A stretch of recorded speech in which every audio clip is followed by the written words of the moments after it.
Let me start recording this and so 3, 2, 1.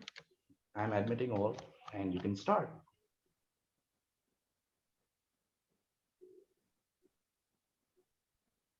Yes, Anna.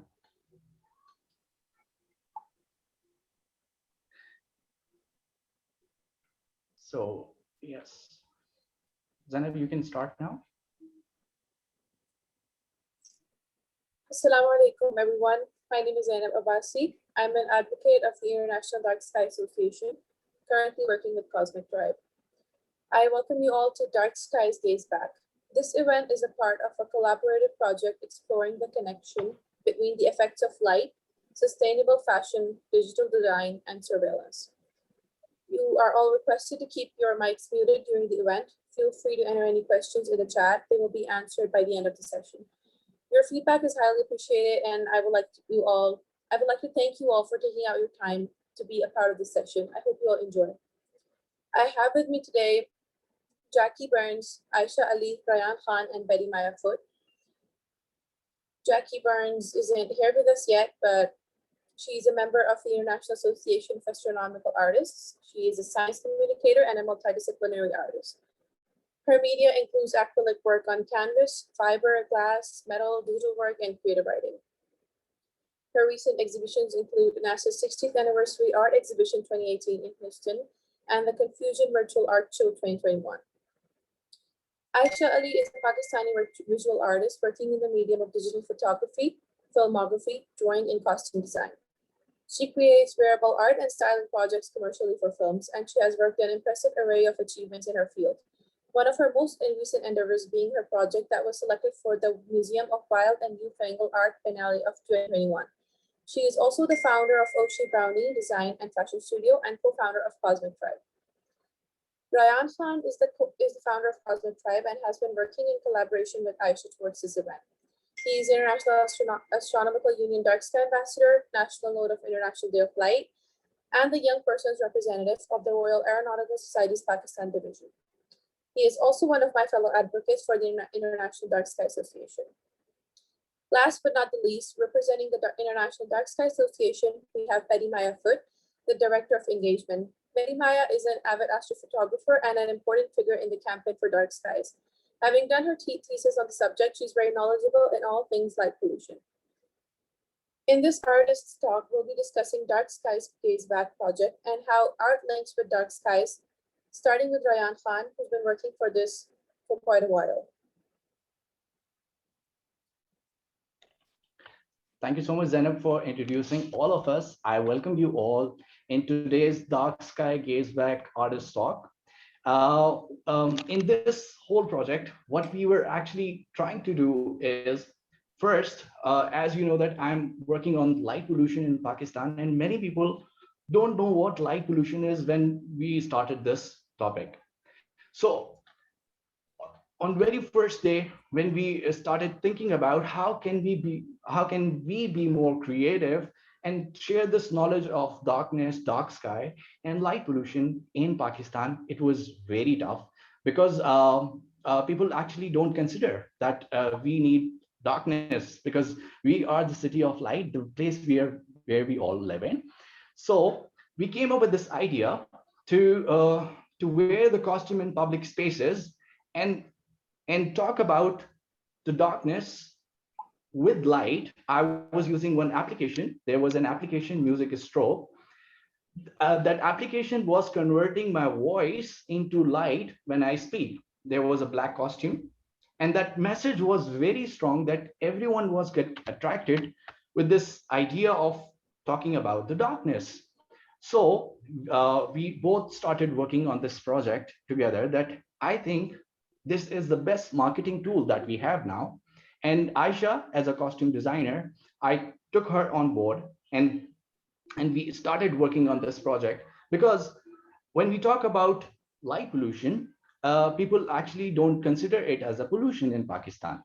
So because we hardly have, because we already have many other issues in Pakistan. We have issues of uh, like waste management issues, we have issues related with air pollution, we have issues with traffic, we have issues with electricity as well. So people used to say that we hardly have electricity in Pakistan, and you're talking about light pollution. So how can we resonate with this? So when we were thinking about this project, everyone was like, you need to convey this message on one conversation. For example, if you are doing a marketing, you need to convey a message one on one person engagement activity.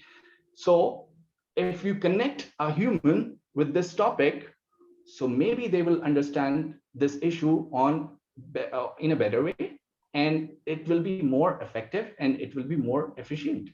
So I would like to invite Miss Bettymaya to talk about International Dark Sky Association, what International Dark Sky Association is doing. And welcome, Ms. Bettymaya.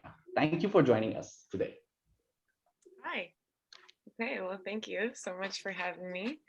And thank you, Rayan and Zainab and Ayesha and Jackie for all being here and being a part of this event. And thank you for everything that you're doing to promote dark skies and help to connect people to it on a level that will resonate with them. And I think it's really awesome what you've been doing, and we're honored to have you all as a part of the IDA community. So I just have a brief presentation about my own experience as an artist, and how I have used and learned what the power of light really means and is through my work as an astrophotographer. So I'm just going to go ahead and go through this quickly, and yeah, I guess welcome comments and questions at any point. So yeah, I work for the International Dark Sky Association. I don't haven't really talked a lot about that. I kind of prepared this more to talk about photography and dark skies. So I'll just briefly mention that we are a nonprofit that is based in Arizona, but we're really an international organization that works to promote dark skies and help protect what's left and also bring them back in areas where it is light polluted. And we do this through empowering the work of local volunteers like all of you who are here today. So I guess I just kind of wanted to start out with darkness, right? And challenge us to think about our own perceptions of darkness and how we see it. Because I think a lot of us in today's society have been trained and basically taught that darkness is bad and darkness is scary and darkness symbolizes evil or fear and bad things happening to you. And so I'd just like to challenge us to think about our own perceptions of darkness and think about how we can maybe shift that into an understanding that darkness and true dark skies are actually really filled with light. And that darkness actually should be more scared of us than we are of it. So I really started learning about the power of light and darkness through my work as an astrophotographer. And the way that I learned about this is by using the scientific instrument of my camera. So I took this image to kind of show what the human eye sees in a true dark night sky. So this was taken at Dead Horse Point State Park outside of Moab, Utah, where I live and was born and raised. And this is kind of what you'll see in a true dark night sky, right? Our eyes don't actually see color in the darkness because our rod cells can only see light and dark. Our cone cells see color, and those are only active during bright light in the day. So we really only see in black and white because of the cells in our eyes that are activated at night. And it's kind of hard to make out the foreground, but you can kind of see what's going on. And so this is what you'll experience with the human eye. But this is what kind of light actually exists in the environment. And this is the light that we can capture through a camera. And there is color and there is light on the foreground. And it's just really amazing to me, the amount of light that exists out there that we just can't actually see because of the way our human eyes are. But through my work as a photographer, I was really able to understand the light that exists in the environment through the camera's lens. So then this understanding of light really made me start to think about, okay, well, if that really, really faint starlight is affecting so much in the environment and there's so much that comes from that, how about all of this light that's coming from our street lights, that's coming from business lighting, right? Like, this is probably having a lot more of an effect on us as humans and the environment around us than I really understand from my own small viewpoint as a human. So I'm just going to go through some of the photographs that I've seen that have really affected me and given me a better understanding of the power of light. And this is one of my favorite ones. This came to us from our Capture the Dark photography contest that we held last year, which we'll be holding again this year in June. So look out for that. And I think there's people, okay. But this really speaks to me about just how we're affecting way more than just our own view of the cosmos, right? The light that we're adding into the environment is having huge impacts on all beings. And it's easy to just discount insects, right? But when you see this type of image, you can really understand how much they're being impacted by light.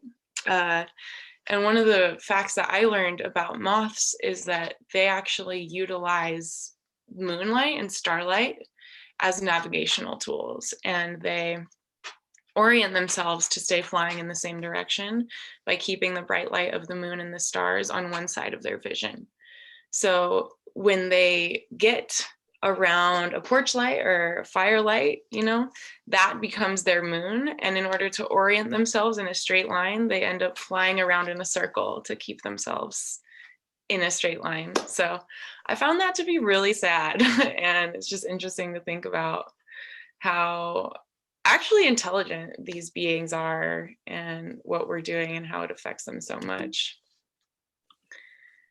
Here's another image that just shows how our lighting choices can make a difference in impacting the environment around us. Here we can see the huge plague of grasshoppers that invaded Las Vegas a couple years ago are flocking around this bright blue white LED light, whereas there really aren't any around this warmer, more amber type of light. So I think this image shows that while we can have really negative impacts on the environment, we can also choose smarter lighting that is better for all beings. And this image too, this is the Luxor in Las Vegas, which is the most light polluted spot on Earth. And it's just hard to ignore when we can see the birds and the insects and the bats all being basically trapped by this light and flying around it. Our own design of lighting has so much more of an impact on the world than just ourselves. This photo as well is hugely impactful to me. I think this is taken by the Fatal Light Awareness Pollution Program, or FLAP, started in Toronto, Canada. And you can talk about how light impacts birds and how birds hit into buildings and how many birds die each year because of light pollution. But when you really see this image, I think it's a powerful message. This image too also comes from our photo contest.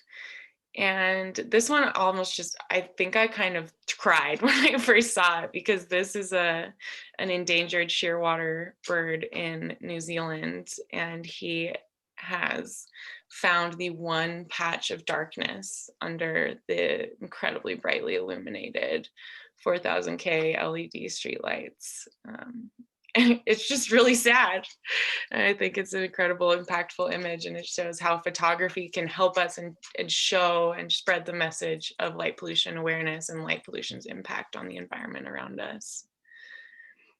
These photos also are hugely, like when I first saw these, I was like, what? You can see how the light falling onto the tree has impacted when they shed their leaves, as well as when they lose the chlorophyll and change their color. So you can see that the light is still green, or the leaves are still green under the light, whereas the part of the tree that isn't under light has, you know, completed its natural cycle of losing its leaves or losing its color.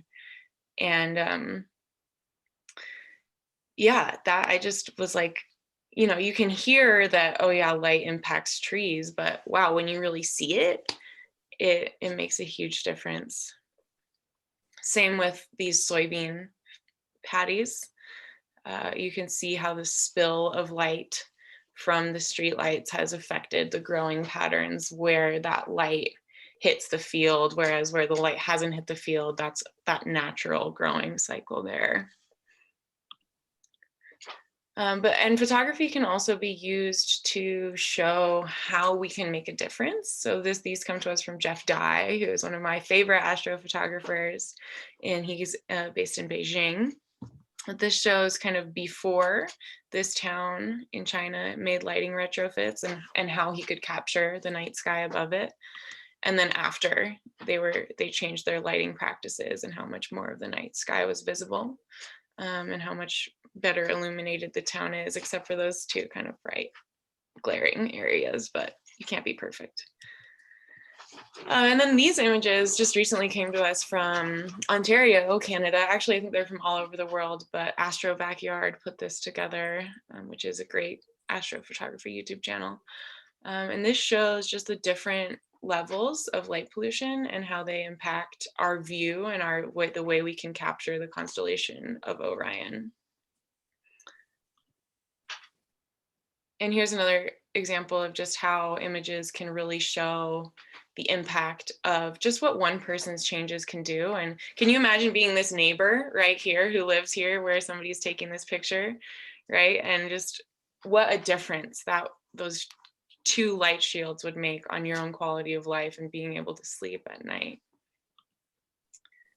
As well as really illustrating that we're not trying to turn off all the lights, we're just trying to do it in a way that actually illuminates better the light where we want it. So here we can see an unshielded porch light, and it's kind of really difficult to see through that and see beyond the fence there. But when we shield that light to the camera, you can see that there's been a person there the whole time.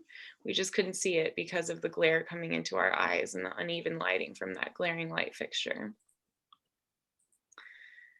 And then these are just a few of my images that I wanted to share that I think illustrate the power of natural light. So this image is solely illuminated by the moon, by the rising moon. And it's just incredible how much light actually comes from the moon. I mean, I think if you've ever been on a full moon walk or something, you know that it's pretty bright, but when you shoot it with a camera, it's like, people always think that this is a sunrise image, but it's not. It's definitely the moon. The sun would have blasted this out completely. Here's another image taken with just moonlight. This is about 83% illumination from the moon. And you can fully see the deer in the mountains, but you can also still see the Milky Way, which I think is really cool. And another example of powerful natural light, this is just light from the setting sun. And it's set pretty far, but not far enough that the sky is completely dark. And this is what's called blue hour. And it's my favorite time of night to shoot. And it's just amazing how much light can still light up your foreground, but reveal the Milky Way in the night sky as well. And here's another blue hour image example. This image would have been impossible to take without moonlight or without light from the sun, because once it's fully dark, it's really hard to capture the light of like those deep canyons when you're exposing for the stars. You'd have to expose for a couple minutes, which would then give you star trails, which you'd then have to merge with another shot, which I don't like to do. I like to do single exposure images. So just another example of the power of light. And then here's a final example of how photography can be used to promote dark sky awareness. This was taken by Joyce Harmon in Virginia. And she had a project where she actually went around and captured images of people's homes underneath the Milky Way, and then was able to give them prints these photos. And you can imagine if you receive this print of a beautiful photo of the Milky Way above your barn or your home, that you're going to want to protect the night sky. And she was really successful in promoting dark sky awareness this way. So briefly, if you're interested in kind of learning more about dark skies and light pollution and IDA, our goal is really to support and empower this growing global movement of people around the world working to raise awareness and make changes in their community. And we'd love to have you join. So as I think Rayan and Zainab mentioned, they're part of the Advocate Network, which is our effort to kind of unify and bring together all of the dark sky nerds around the world. And it's a great place to make some dark sky friends. So we do this through Slack. We have this online forum where you can introduce yourself and chat about different dark sky things. You can also chat directly with me or other IDA staff through this Slack channel. We host monthly meetings for our advocates around the world, and this is a great way as well to learn more about light pollution and learn more about we do this on different subjects each month, and it's just a fun way to meet people and see people from all around the world. Also give us a follow on Instagram, Facebook, YouTube, Twitter, LinkedIn. We have social media. It's a great way to stay in tune with what we're up to.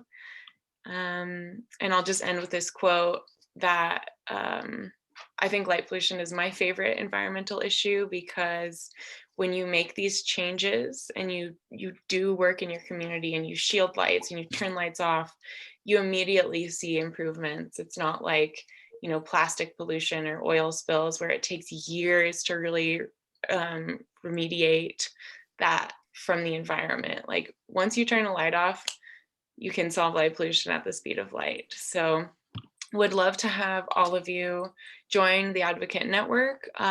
If you're interested, please shoot me an email. It's just my first name, Bettymaya @darksky.org.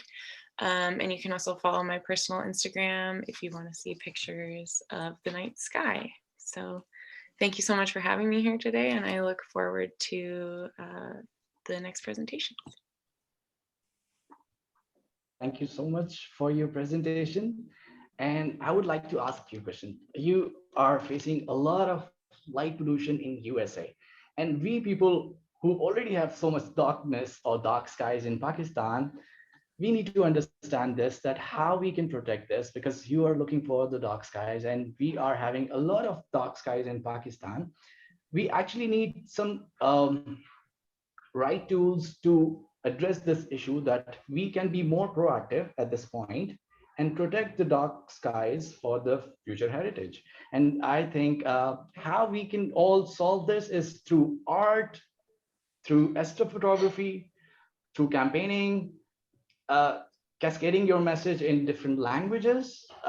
This is very important because language is one of the barriers sometimes, because when we talk about the dark sky, the word then I started to use dark sky, I faced one issue, that there is no actual translation in Urdu language or native language. There is no appropriate, accurate translation for this word. So that's how we all connected. I would like to invite Ayesha to talk about her work that we did in collaboration. And because I'm passionate about this topic, talking about light pollution on every platform, I guess, from radio stations, from talk shows, from public speaking. And then we came up with this idea and shared this interdisciplinary art and sciences project. And she executed her art exhibition on this. Aisha, I would like to share your work. Thank you for joining us. Thank you so much, Rayan, and thank you so much, Betty, for giving such insightful, because I didn't know so many things about, the light that you have shared. So yes, I will also share my point of view and how, because I think for every artist, like talking about the same ideas can mean different things, and it's always interesting to kind of see like what are those common grounds and how like an astrophotographer is looking at the same issue, and then how an artist would see the same issue, right? So let me just open and share the screen, and I can share my work with you guys.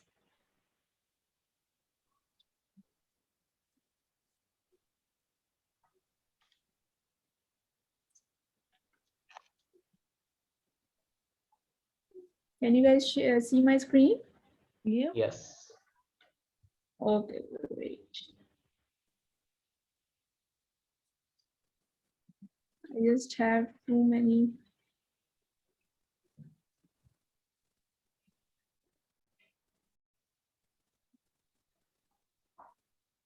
Okay, so this is like my profile on Behance, where I always like do new experiments. I'm always because I'm generally interested in costumes and the language of jewelry design, art, and I like doing portrait work and stuff like that. But I'm always also open to talking about new issues, and that can be like coming from anywhere basically. So I seek my inspiration, from everywhere.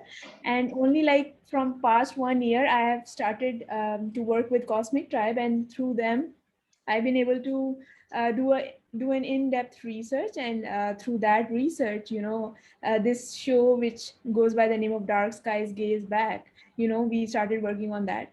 And to just give you a bit of like a history of what this the name is and how we thought of this interdisciplinary project, is that we because I've been working with the ideas of women empowerment and gender equality and these issues, and this is what my art generally is about.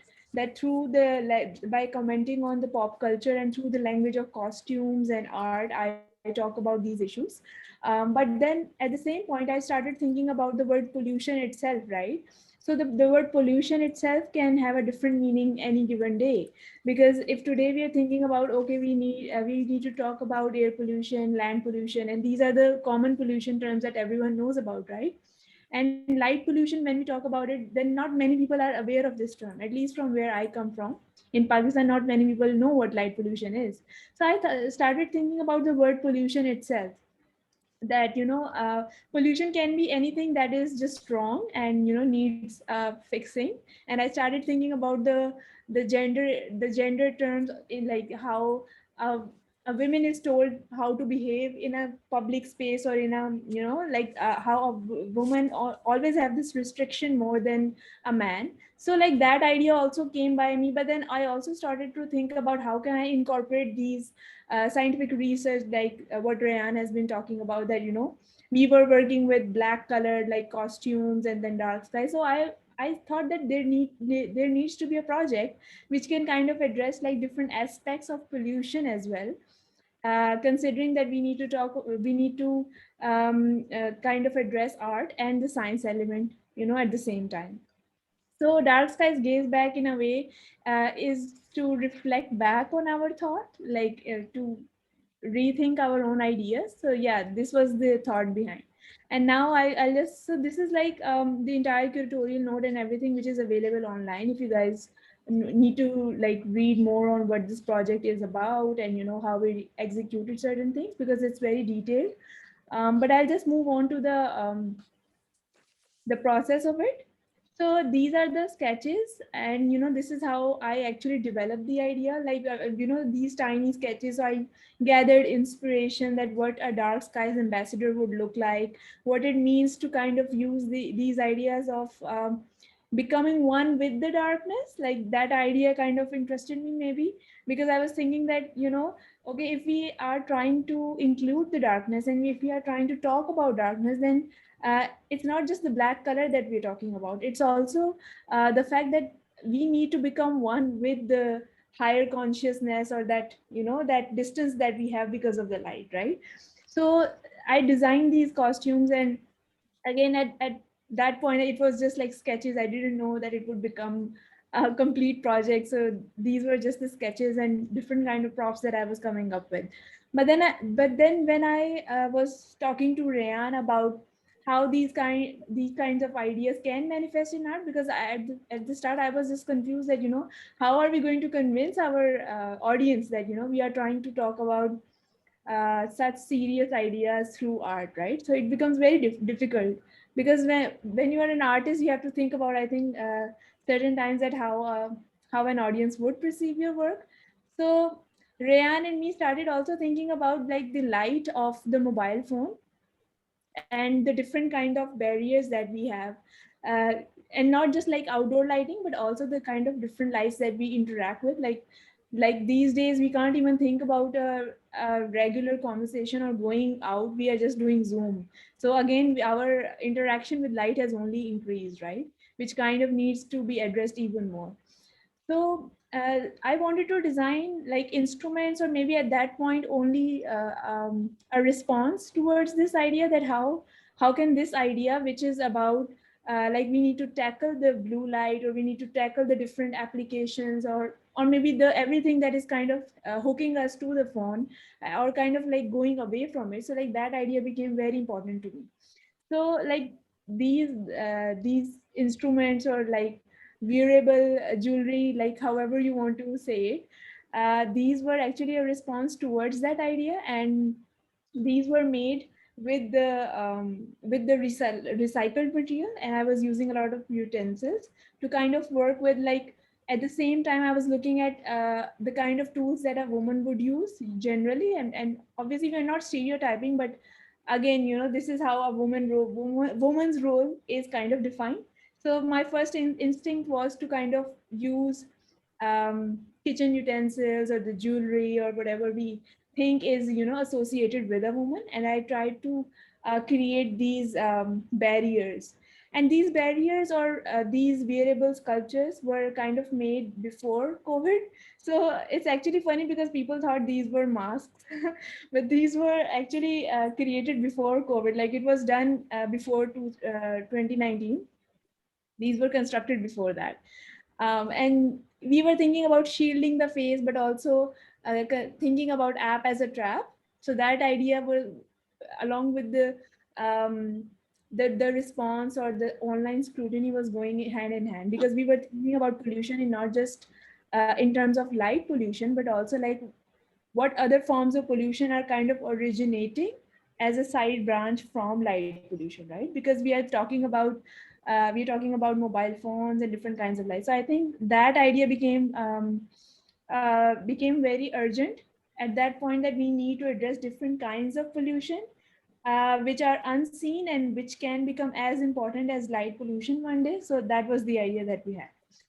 And then there was a lot of experimentation and exploration, because an idea that has always been seen as only something that can be captured in like NASA's photographs, or what we see from like above, or generally like astrophotography, because people resonate with those kind of ideas. But then to kind of bring that idea into a different medium like jewelry or sculpture, and to also talk about like the bigger idea of pollution that is destroying everyone. So that required a lot of time, and required a lot of exploration.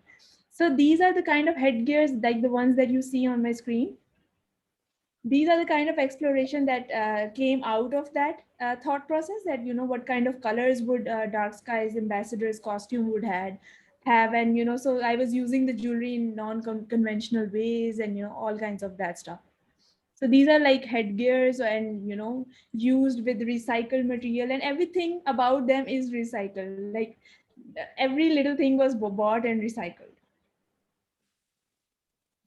So again, like some part was made from utensils, and then some part was put together with machinery. And again, because we wanted to stay very coherent with the theme of the dark skies, we were keeping it like black, so that the idea resonates. And of course, like the stars, or like that silver or the glitter is coming through with the metallics. And so that's where the color And scheme is coming from. yes, I saw one thing. We also added few things in this, like gadgets that we are connected in this world today. We use old gadgets that are actually recycled in our process. Like in this world, we are living in light trap.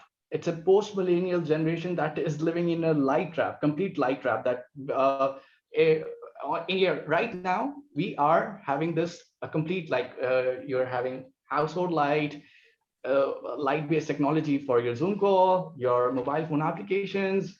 Every day, it's like that you are spending more time with this artificial light. And how to address this? It was a, like it's the toughest thing for a general public to raise this kind of awareness. Like how, so for eye-catching thing, it was very eye-catching to address in this style that a costume is an element to advocate for the darkness, to advocate as a dark sky ambassador, to advocate or to address the issue of light pollution, that this is actually a light pollution, that we are living in a trap.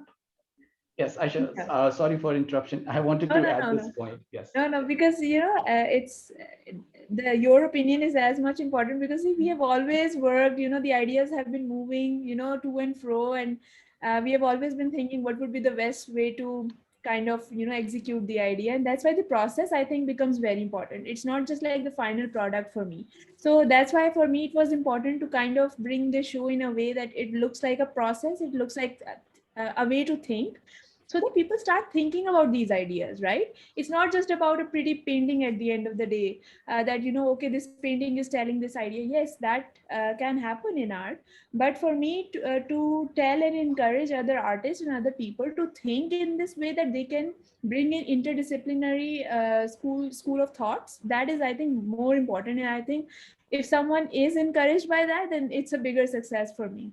That's why, like, even in these portraits, my goal was to just take this idea of a women figure, because my personal practice revolves around kind of addressing the role of women, and because this is what I could relate with, right? So I've been using that, and then the entire yellow, or this the light that you see the character in, is is coming from the research that okay, we are trying to address the blue light and trying to get away from that, and it should be darkness, and then the warm light should be applied. So yeah, all of these ideas are certainly like just layered within the portraits, I think, because we didn't want it to be too straightforward, but again, at the same time, kind of addressing many ideas. So this was the strategy that I was personally using. And yeah, these are the characters, again, the recycled material, and yeah, we were just going crazy with machinery, just finding a lot of mechanical stuff. So my studio was just like loaded with all kinds of material, and sometimes I was just photographing these things and then taking them to digital photography and creating a 3D model out of it. So like the entire process was not just manually done, but also it was like both ways. It was digital and fusion methodology to create it. So like even here, like the you can see that these are like the stuff that you see in kitchen, but also like because it's used in a different way, so it in a way for me it becomes like a protection also, like a headgear or something, like a helmet. But then also it is about it is kind of a rebellious expression to to what women have faced for generations, and and what kind of roles are being asked from them. So it's like these both ideas side by side. And again, I try to create this darkness, complete darkness, and then for me these women become the stars, like in the darkness, like the characters are the stars in the dark. And this is how I interpreted the idea of dark skies. So like that's how I decided that it's going to be very metallic tones and monochromatic with these kinds of lighting situations. So this was done in studio, and then obviously because of with editing and stuff, and Rayan guided me on the process, that it's how the light has a meaning. And because I was not familiar with these terms, that a light from a star can have different intensities and stuff like that. So yes, we are still learning, and it's a process. But yeah, this was the thing. Maybe Rayan can talk more about it. Yes, I think, can you show this picture again? Yeah, this That one. picture? It typically represents a subcontinent woman with this rebellious expression of going in the darkness. If it is somehow showing that we want to be free, we want to be free and go into the darkness, a very courageous woman, a strong woman, willing to go, because there were some cases that, because during our research we were talking about that how these rape cases when women go out in Pakistan is actually can be dangerous for a woman. It is not possible to go in darkness alone. So this costume was actually addressing this point as well. At the same time, like it is also important for a woman to be equally represented. It is so much important.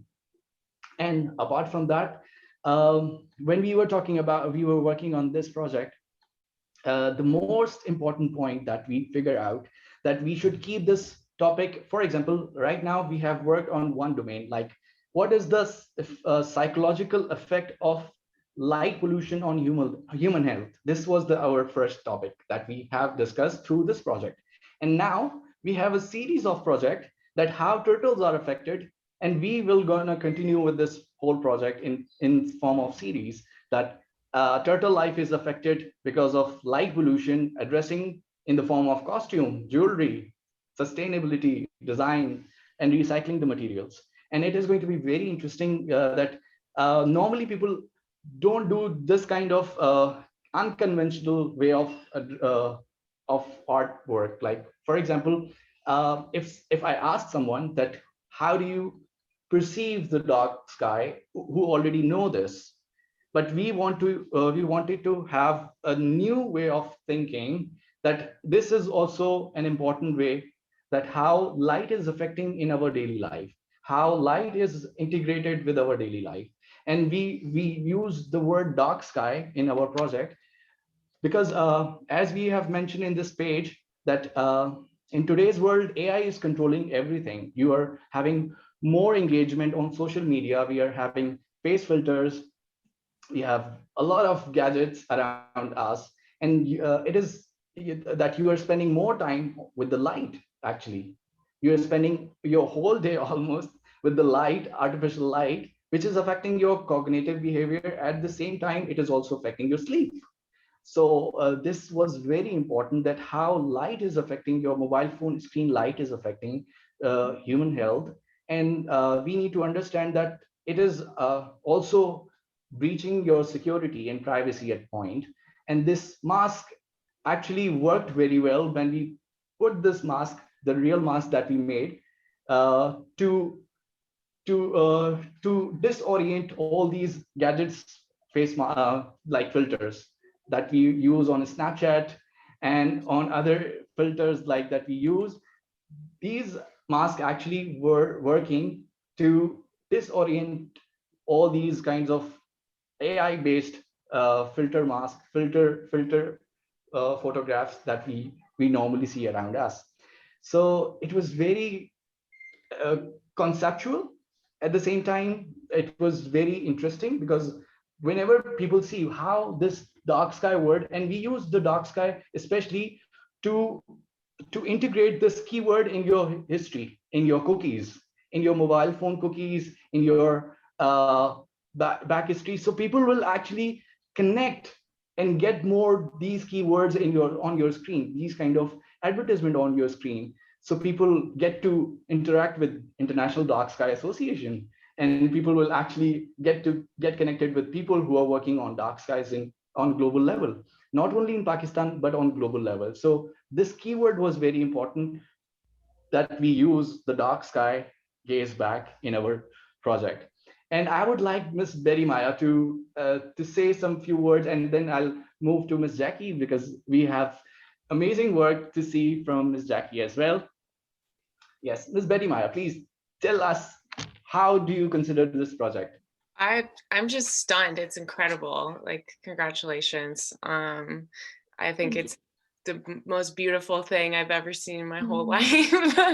No, I think it's really amazing. And I love your point of view from a woman in the darkness. I think that's a huge piece, right? And you mentioned Rayan, right? Like the rapes that happen at night, right? And how women can tend to feel unsafe in the darkness, and that dark is really this gendered place. And I think this project is an incredible intersection of a lot of really important topics in the world, and how like these symbols of a woman's place, right, in the kitchen are used almost as like a defense, but also armor, but also beauty, and the integration of just like the warm colors of light. And yeah, I think it's really incredible, and I hope that you all become world famous for this, because it's really amazing. Thank That's you. Yeah, so nice. And I would I like myself Ms. Yes, yes, was really Zainab, you go ahead. impressed. I must say I'm really impressed by this work. You managed to link feminism and light pollution in such a coherent. I mean, these are two terms that would seem so like they're not related at all, but you managed to link them together somehow, and I'm blown. I mean, I guess that's how art works. You get to express yourself through surprising and thought-provoking ways. And yeah, since we're on the topic of art, I'd like Jackie Burns to go ahead and share her work as well. She's a member of the International Association of Astronomical Artists. Jackie, would you like to share something? Yes, I would. First off, I'd like to say how blown away I am by the previous two speakers, Bettymaya and Ayesha and Rayan. The exhibition was, I'm speechless. It was so courageous, so alive. It totally took my eyes and spoke to me deeply in all sorts of ways, in recycling, which is close to my heart, not because I'm any good at it. I'm actually bad at recycling, to the point that I had to start up a recycling effort locally, because I'm of my generation, was almost the starting point of the problems that we're facing today. And I grew up without thinking about it. And it's only in the last couple of decades that the problems have started to rear its head.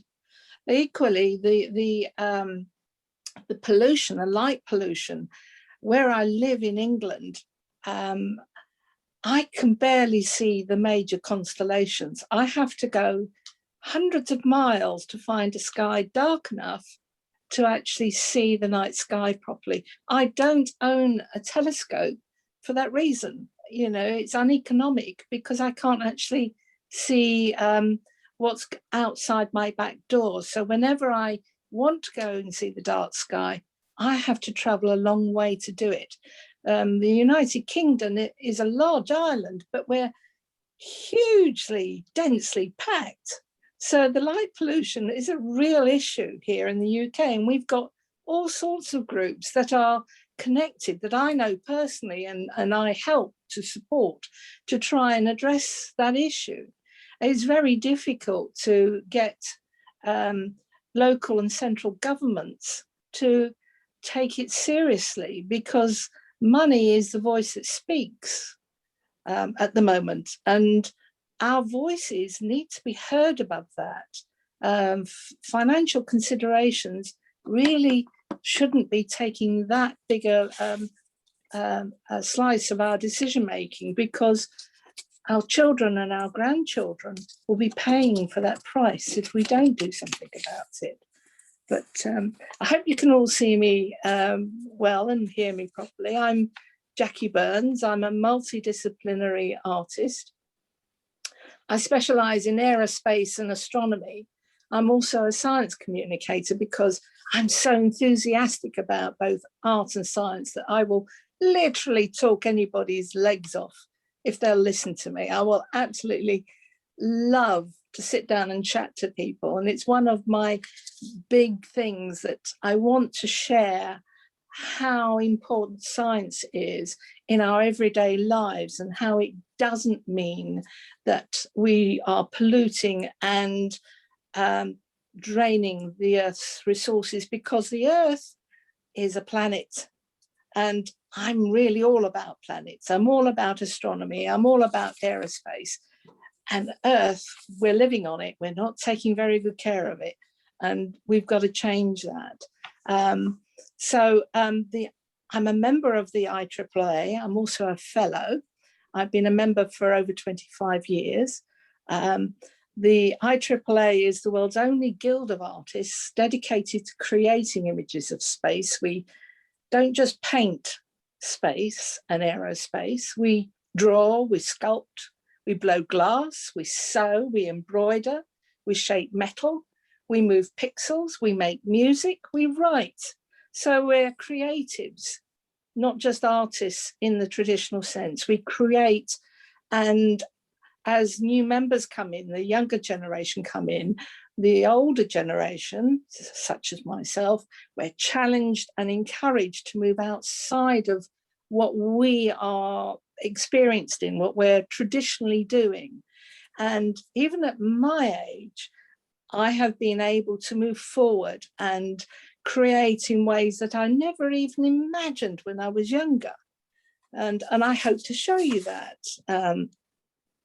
The object of the IAAA is as a non-profit foundation. So we're a charity. So we have no government influences from anywhere. It's purely paid for by the members, by people who care, who are passionate about depicting and drawing space. Space art means also to promote education about astronomical art and to foster international cooperation in artistic work inspired by the exploration of the universe. Science and art expand the human mind and soul and should be supported for the betterment of us all. And, you know, I really do believe that. I think, she says, thinking about, I've got to start sharing content. I'm going to go into my, come on, is that, can you see that? Am I in there? Not yet. Yes, oh, lovely. So No, I can't see it yet. Right. You need to, no. There you go. How about that? Yeah, that now we can see it.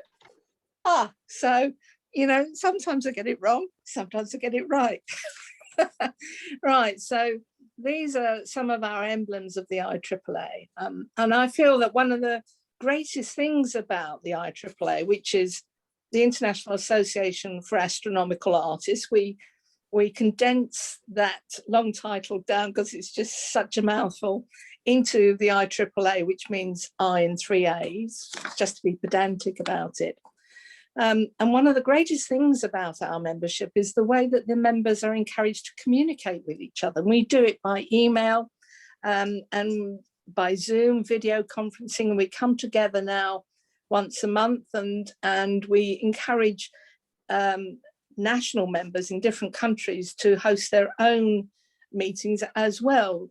The idea is that we mentor each other in techniques, in styles, but more importantly, in scientific basis, because if you're going to paint a planet, you've got to know why the atmosphere is the color it is, because if you don't do it right, that art, that representation of what you're giving out to the public is a lie, basically.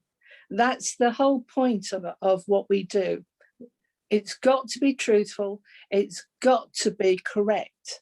And that's what we specialize in, training up our membership to, even when we're bending the rules, we have to know what those rules are before we bend it. So with the start of the pandemic, we used to do wonderful things. Like we used to come together in workshops in person, and that had to stop. So that's why we started the Zoom meetings together. But prior to that, she said, can I, why am I not working there? Come on, photos again. I had this all set up. There we go. This is a workshop meeting. This is in the Tatum Mountains when we all come together. I wasn't there at this particular workshop, but the idea is that we foster each other, mentor each other. We try and visit places which have an analogy to an extraterrestrial landscape out there in the solar system somewhere. Before the advent of NASA's rovers, and we're getting such wonderful images from them at the moment, it was down to artists depicting what the instrumentations was saying. So a bit like the tradition of illuminated manuscripts when they're painting religious scenes which humans have not seen with their own eyes. we're based on that tradition of painting using information that we haven't seen with our own eyes, and we're delivering it to the public as this is what it would look like. We think we've tried our best, but we think this is what it's actually going to be like. And as the science advancements has moved on, and the probes have started to visit almost every planet there we've got now in our solar system, bringing back images, we're finding out just how close or how far we've hit that mark. And we're really excited about that. One of the workshops that I attended, I actually set up and ran myself. She said, let's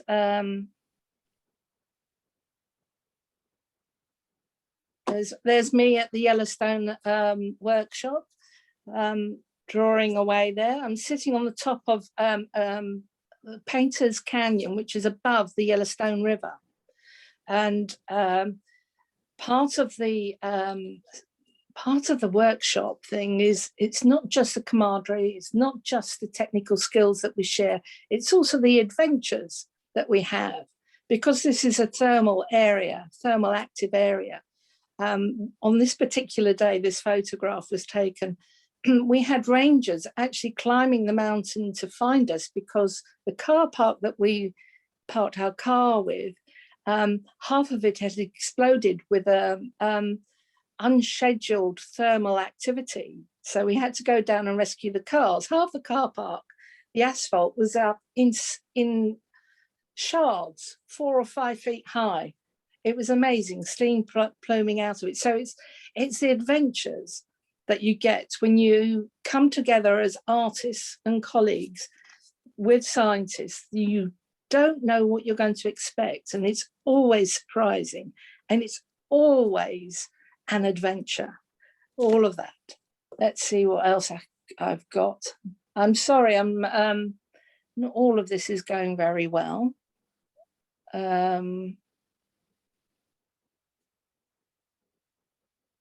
Where are we? I'm looking for a folder here called Dark Skies. I do apologize for this, people. I say I'm doing really well on the technology, but sometimes it doesn't work with me. Anyway, I'm carry on talking. One of the workshops that I actually ran, for the first one in the UK, we'd collaborated with a satellite manufacturing company. Oh, here we go. Oh, finally. And here I am in one of their semi-clean rooms. This is an important thing. When you're an artist and you're talking about space and science, you're going to want to collaborate with scientists and people from different fields. When I was younger, many decades ago, that was not allowed. But as the decades went on, the British government became a little more relaxed, and manufacturing processes, which were normally secret and shut behind closed doors, began to accept the idea that collaborating with artists was actually a good thing. And it was an exciting moment here. And I had this really inspiring point in this room, looking at this blanket. What you're seeing here is one of the senior technicians showing me how they make a mylar blanket. It's done in several layers. It's fitted around a satellite to protect it. But they were using handcrafted techniques that you would recognize in any village, any town, any city. It was like a bespoke fitted suit. They'd cut out patterns, they'd fit it to the dummy satellite that was at the exact size. They then take it away and sew up the blanket, fit it again, make sure it was done correctly before they then put the blanket, like a jacket, round the satellite. And I was so inspired by that I thought, I've got to turn that around. She said, come on, oh dear. So I've got to turn that around and make something that talks about handcrafting and technology.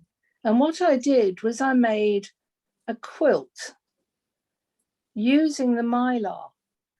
They wouldn't give it to me. I asked for it. I said, can I please have some of that mylar? I've got this brilliant idea. You'll love it. Let me just, work on it. He said, no, what you can do, you can raid our bins. So that's what I did. And I made that. These are hexagons consisting of different types of mylar, different thicknesses. Each type of mylar is specific to the purpose that is used to protect the satellites that they're designed for. The gold mylar is quite thick. The silver mylar is generally quite thin. That black section in the middle is actually carbon coated mylar, which is extremely expensive. But the idea was to turn the high-tech fabric that I was using into a low-tech object that did the same job. A quilt is made and designed specifically to protect someone, to keep you warm, keep you safe, just as they create the blankets for the satellites. Going back into the next one. This worked so perfectly when I was testing it out, and now it's not doing it. So this is why collaboration is so important. You never know what's going to happen. You cannot sit and wait for the collaborators to come to you as an artist. You've got to have that idea and go out and you've got to grab it because of an idea. You've got to convince somebody that it's going to work. Not only that it's going to work, they're going to get something out of it as well. So the idea of collaborating with other artists, other organizations, other groups, coming together is vitally important. We're all used to being on our own as artists, working in our studios, generally speaking. But you get so much more when you collaborate and you come together. This is why membership of a group doesn't have to be the IAAA, though we'd love to have you.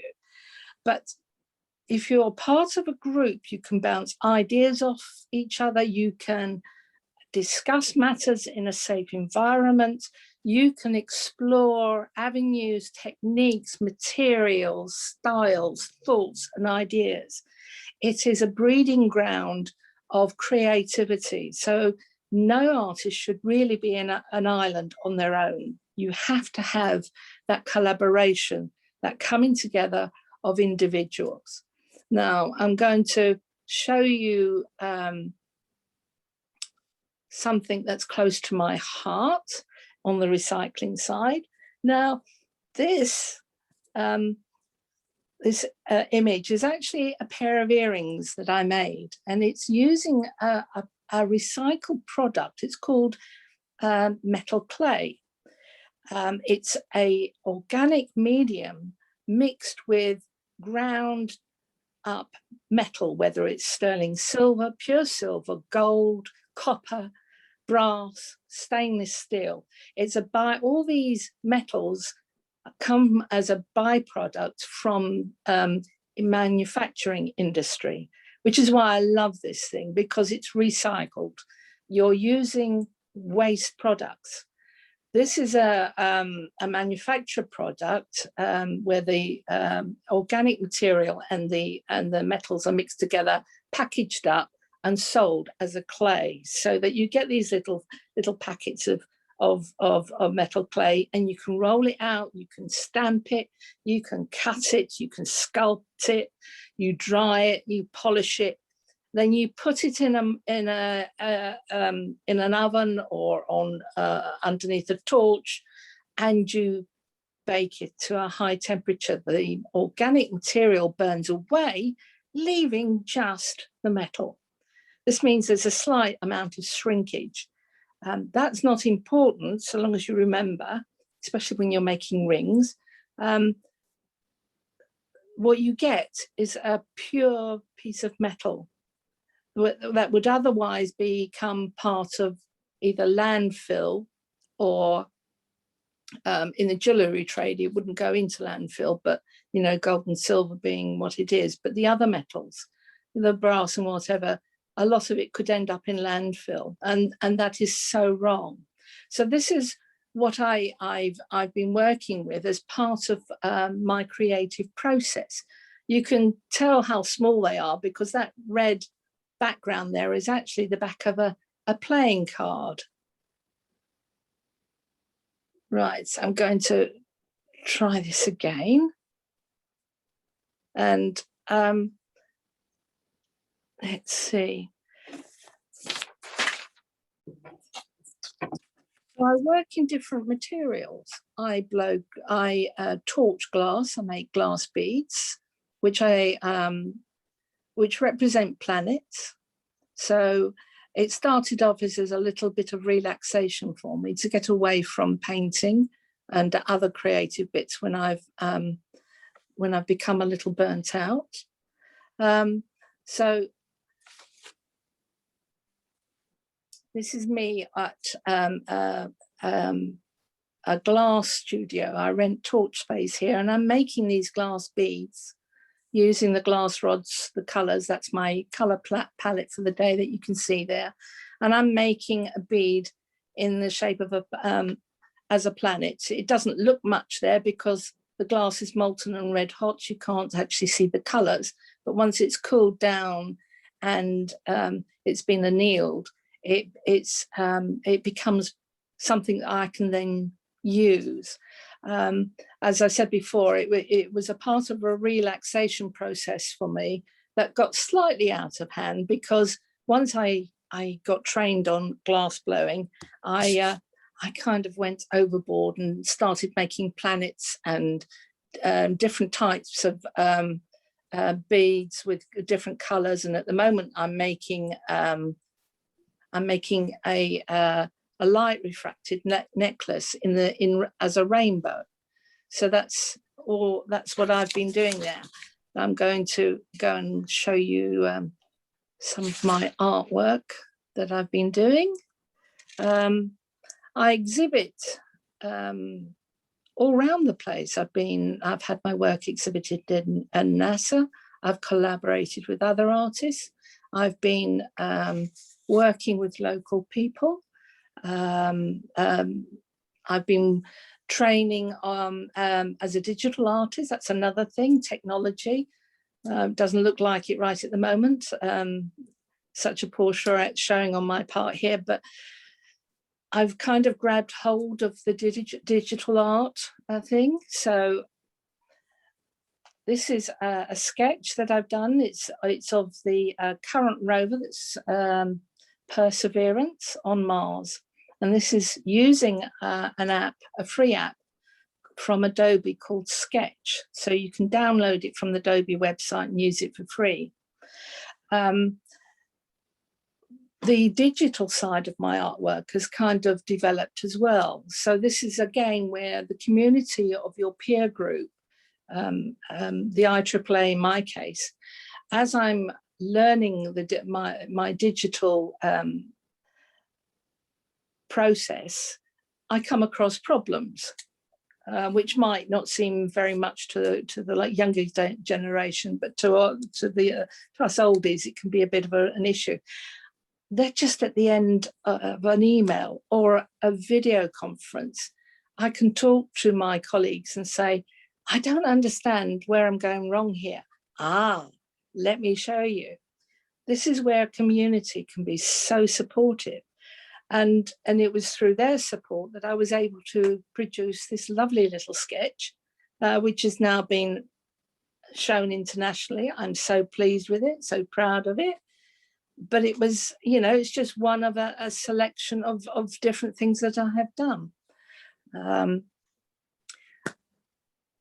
I should really stop there. Apart from anything else, as an artist, again, collaboration, friendship, community, networking, You can't do that on your own. You have to come together as artists in order to achieve that. And I think that's so important, as is cross-fertilization of ideas from other groups. Don't be insular, be courageous. Reach out and communicate with each other and enjoy yourselves, because that is an important part of your artistic process as well. And on that, I'll end my talk. Yes, thank you so much for your presentation and sharing your work, especially. And it was amazing. I would like to add few points that yes, it is really important to collaborate with each other, because the thing that we are doing right now, it is something that you are expert in this for like doing it for 25 years. Even though we are very young international IAAA associate member organization right now, but we still came up with this idea to share this creative way of communicating light pollution in this way, like, because mostly people don't go for it because sometimes they fear or sometimes, but we did this, like, this is because I was thinking that this is something new, no one actually did it before, and people are highly attracted because of this creative element that we have added in the dark sky. Yes. Sorry for delay. I would like to add one more thing. We had this polling thing that I want to share with you all. It will take only a few minutes.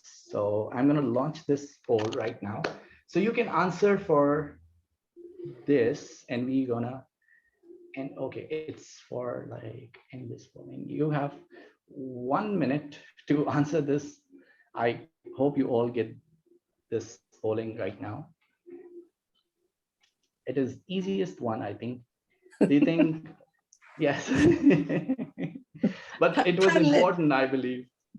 It is important. Panelists can't vote. Yes. I think people should answer this as well. So we'll have some polling response. Let's see how many people are going to vote.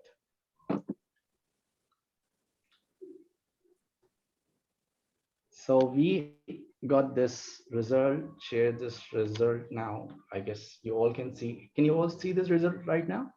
So we got this answer. And I hope you liked our work, because I think we were trying to do something innovative and creative and very unconventional. A lot of people don't think in this way when we talk about the dark sky. We don't connect this message with the costume. Never ever happened. I saw few artists who were actually working on this, but the costume element was very new. And I'm thankful for Aisha for her support, because without her work, it was impossible. Even though I have a lot of crazy ideas to talk about, but this should be implemented, because without Aisha, it was not possible. And we are working together on this whole theme about dark sky and addressing the issue of light pollution in different ways using costume, jewelry, and other elements. I hope you all enjoyed this session. If you have any question, you can write us an email, or maybe you can ask us right now, because time is already up. We try to keep it for like 1 hour. It's already over. It's 1 hour, 15 minutes have passed. If you have any question, please feel free to ask. If yes, raise your hand, so it will be easier for us to take you on board, or maybe we can finish this today's meeting, because I did not find any question right in the chat box. I guess everyone was loving our work and enjoying the session. Yeah. So actually, people really liked it, apparently, from the chat. I was myself really impressed. I did not know I would be getting to see so much brilliant art today. I mean, this was all really impressive. And what strikes me most is that the problem we're working to solve, light pollution, most people just don't know about it. And the people that do know about it most likely do not have the time, or they just don't care enough to actually work towards it, to actually resolve it. But seeing you guys here, artists and participants alike, I mean, it's really, you know, it makes me happy that people actually do stuff like art, and then they do it well enough that you can link it with light pollution.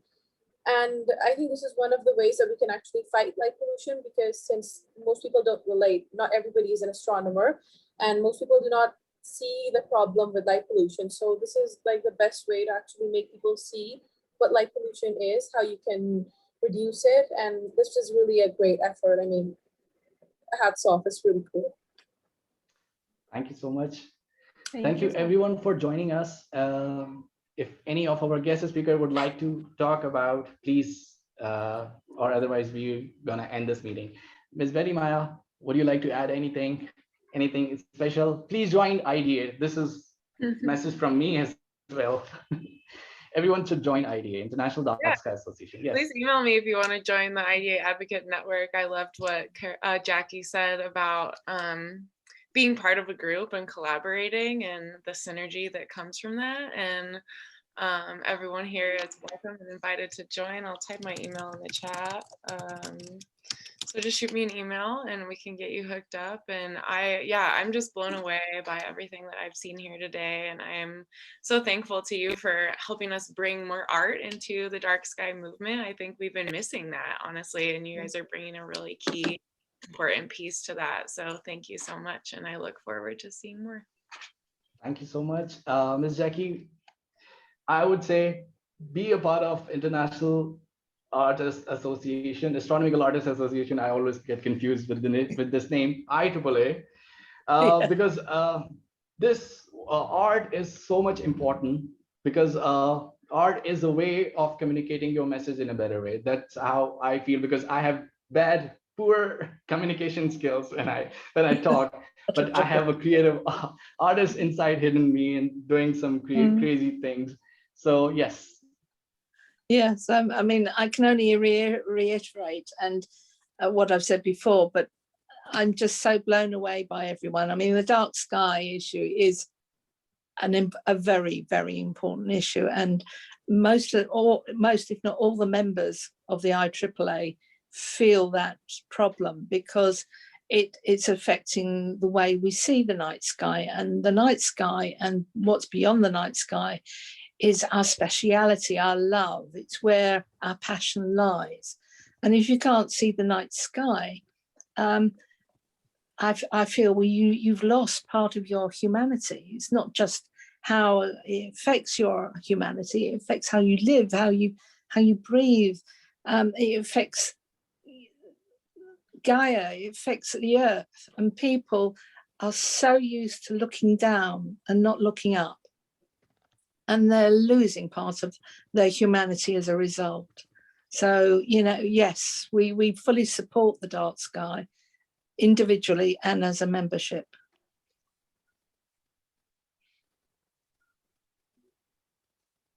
Yes. And also, Ayesha, would you like to add anything? Yes. Yeah, I was actually going to ask Jackie one thing, because I really liked the way she kind of, you connected the idea of collaboration, and, you are also working across fields, and you more than others can actually know the importance of cross disciplines and kind of bridging that gap, because I think that is very important for anyone who is kind of practicing contemporary arts.